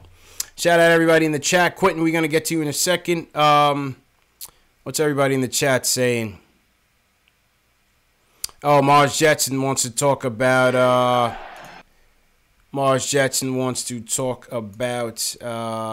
John Morant, because he definitely did dunk on somebody. John Morant definitely did dunk on somebody. We're about to pull that up. We're about to bring that guy forward to the congregation, because John Morant. We're gonna get to Mario in a minute. Sorry, Mario. We got to go to this dunk on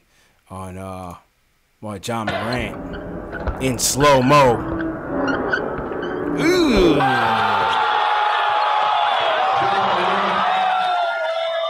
Ooh. That was filthy. That was filthy, man.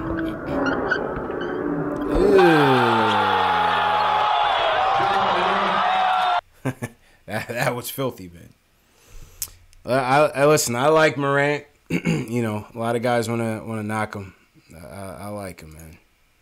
He just has that dog in him, man. And when we get through this advertisement and get to the Morant highlights, he just has that dog in him. You know what I mean? I like that's what I like to see in point guards. I like to see them have that passion of the game. You know what I mean? That undying energy. You know, you could see it. He has that dog in him. That's what I like to see, man. That's what I like to see. Shout out, Lou. Let's get to Quentin.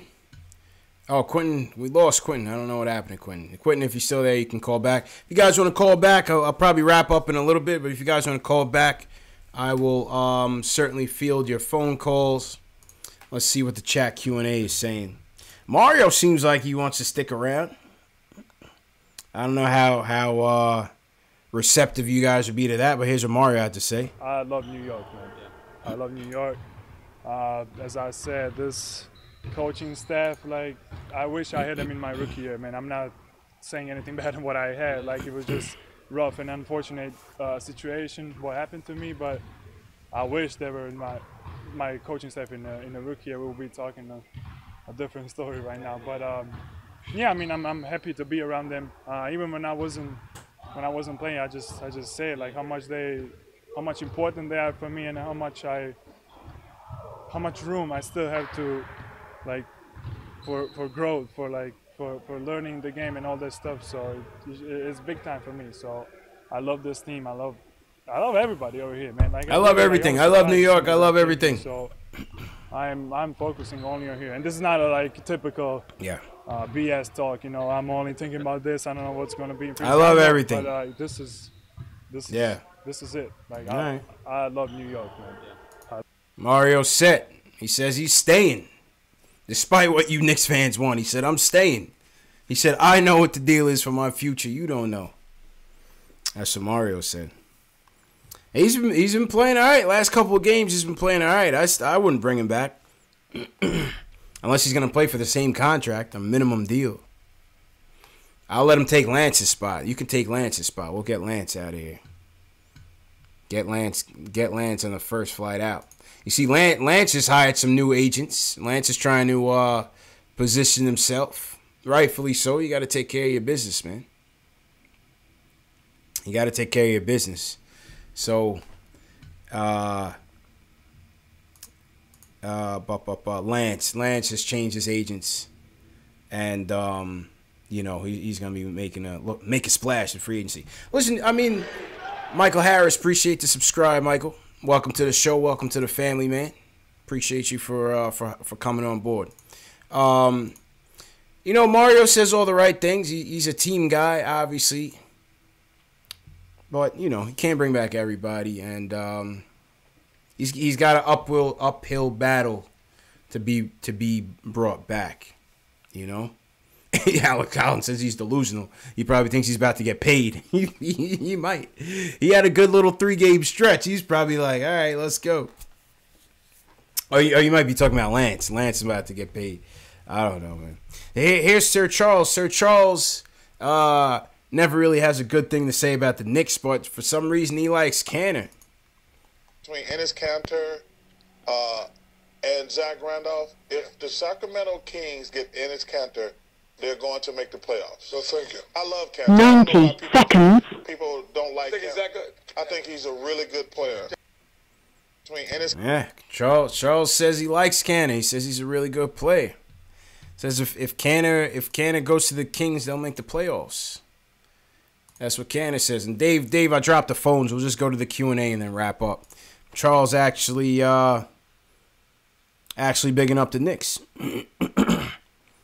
Here's my Canner joint from earlier. I don't know if you guys heard him.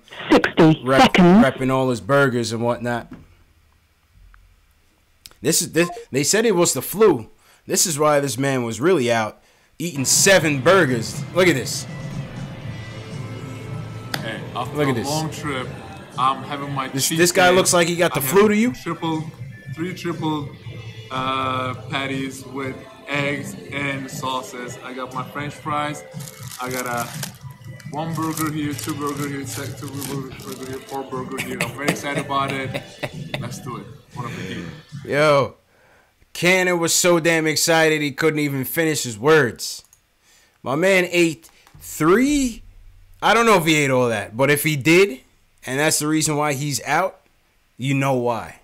Because my man ate 3 triple cheeseburgers with a fried egg on it, and then 4 regular cheeseburger, all the sauce, whatever. Come on, bro. You're killing yourself. I don't care if that's a cheat day or what, man. That thing is not coming out. It's not coming out well, man. That thing is not coming out well. I don't care how much you can eat. Forget that. He was so damn excited he couldn't even finish his sentence.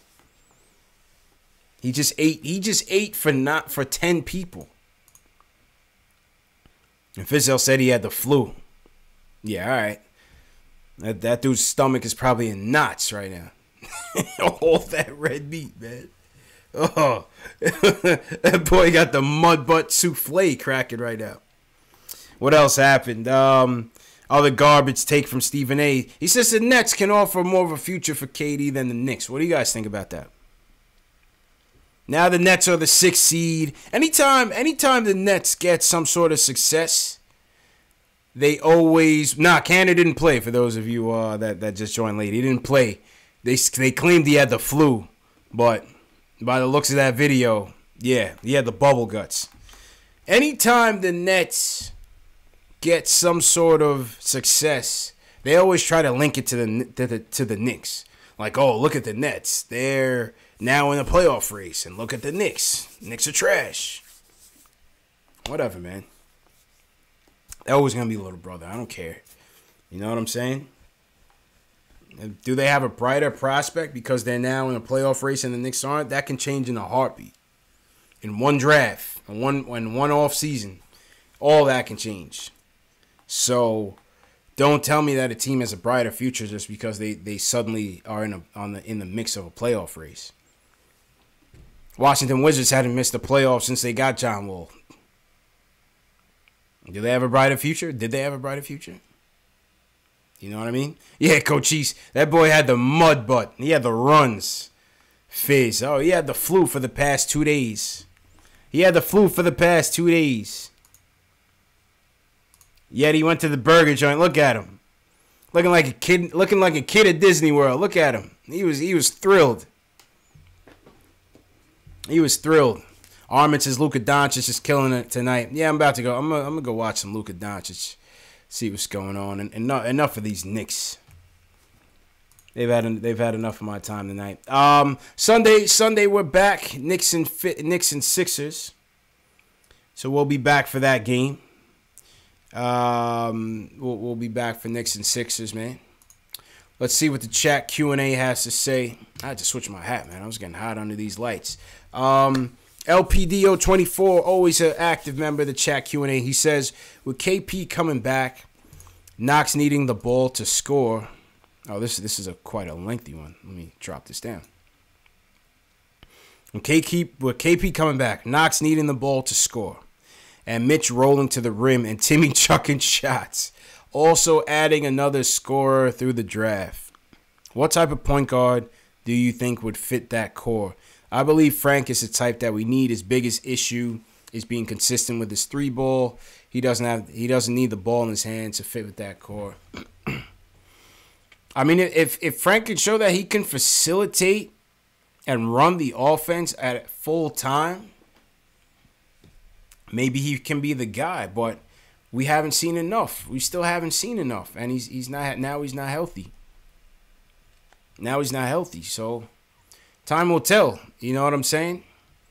Time will tell, but I think any of these guys, Kemba can fit with that core. Kyrie can fit with that core. Give me Dame Dollars here in a couple of years. I'll wait for Dame Dollars. LPD again says Fizz preaching up-tempo style of play. With KP Mitch and the lack of shooting that we have, do you think that's the best style of play as opposed to more defensive grind or a more half-court system? No, I think, you have to keep up with the trends. The trends is a more up-tempo style of play. It's a faster pace, and I think that's what Fizz wants to do. We just have to have the horses to do it on a consistent basis. Moody has done it well at times, and even when he does push the pace, sometimes you just can't put it all together. Sometimes you just can't put a complete game together. But I don't see anything wrong with that. I think you have to keep up with that momentum. It's an offensive game. It's an offensive game now. You're not keeping teams under 90 points anymore in the NBA. You'll be lucky if you keep them under 100. So if you're not going to stop them or be as formidable on defense, you have to be able to maintain and get more possessions. Isaac says, do you see Kevin Knox as a long-term fit for the Knicks? Absolutely. What should we do if KD, or if we get KD another small forward? You can play KD at the 4. Kevin Knox is definitely locked in. I see lots of potential for Knox, man. Definitely. I see the sky's the limit for Knox. Absolutely. Last question. CP the artist says, would you trade this year's pick, Knox, and salary for Anthony Davis? 100%. 100% I would do that. Count me in. If it were that easy to get AD, no question. Welcome to the Knicks, Unibrow. No question about it, man. Sign me up. I'm taking AD. 100%. You know what I mean? Alex thinks if we get KD, Knox will be traded. You think so? You think that would definitely happen? I want to keep Kev. I like Kev. Man. You know what I mean? All right, fellas. I'm about to get out of here. It was definitely a good show. We made something out of nothing. You know what I mean? Made something out of nothing, man. What more can you say? Did what we could do, man. We lost the game, but we had a good show. We had a good conversation. And yeah, man, I'm proud of it, man. Salute to everybody who joined us tonight. Salute to all the new subscribers, all the new watchers. Thank you to everybody who donated a super chat. One thing I want you guys to know, I never require you guys to leave donations or super chats. I just want you to support the show. But if you do leave those donations and super chats, it goes right back into this show. I have a lot of aspirations. I have a lot of goals for this channel. And when you guys donate, it goes right back into this. And if you was with me from the beginning and seen how this channel has evolved since then, you'll see that. We brought on the calling system with the switchboard. We got the restreams, all that shit, all that stuff costs. So anything that you guys donate, it doesn't matter what it is, even $1, it all comes back into the show. I don't keep anything for any outside expenses. I'm good on that. I've been blessed. These funds from the show go right back into the show. Secondly, podcast. If you're on Spotify, if you're on iTunes, if you're on Google Play, if you're on Stitcher, look me up on Knicks Fan TV. The audio of the shows will be on there, as well as other content that I will be putting up there in the future, whether it's interviews, whether it's other podcasts, stuff like that. And the live stream replay will start up the first one at 2 a.m. Eastern Time, 6 a.m. Eastern Time, 10 a.m. Eastern Time, and 12 noon Eastern Time. So if you missed it, you'll be able to chat with your fellow Knicks fans in the chat. It's a replay of the show, but it's a live stream of the chat. You know what I mean? So that's my piece. Follow me on Facebook, Instagram, Twitter. I'm active on all those platforms. Whichever one you're on the most, follow me there. Knicks Fan TV, very easy to find. Shout out Jay Ellis. He'll be back on Sunday. Knicks versus Sixers. Early show, early Sunday show. And yeah, man, appreciate the subscribers, appreciate the support. Nick Reyes said from IG Live to this. That's what I'm saying, man. We evolve, man. Keith Sinclair, good show as always. Appreciate the support, Keith. You're always in here, man. Alex, appreciate the call, Alex. We're not trading KP, man. Keep the faith. French Nick over in France, waking up early, drinking his coffee, peeping the show, man. Have a good weekend. The Shells, appreciate you.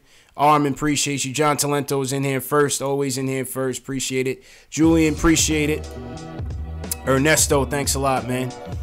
Coach East, appreciate it. He always in here as well. Mars Jetson. James from Flatbush, even from the Nets fans showing love. That means a lot. Anthony Parasol, appreciate it. Knicks 1904, thanks again. Killer Man, thanks again. Thanks again for everybody that called in. CP the Artist, appreciate you as usual, man. Check out my other videos at the top right. If you haven't seen it, it's a little eye icon at the top right. Check out my other videos. Leave a comment. Let me know what you guys think. Any feedback, you guys can always email me. KnicksFanTV@gmail.com. Sean Jordan says, where did I get this hat? I got this from, you can get it anywhere. It's a widely available hat. So I don't know if you're talking about this one or you're talking about this joint. I like this one a lot. I like this joint's real dope. But both of them you can get it on any apparel site, man. So yeah, I'll see you guys on Sunday, early matinee, Knicks versus Sixers. See if we can get a W, man. Peace.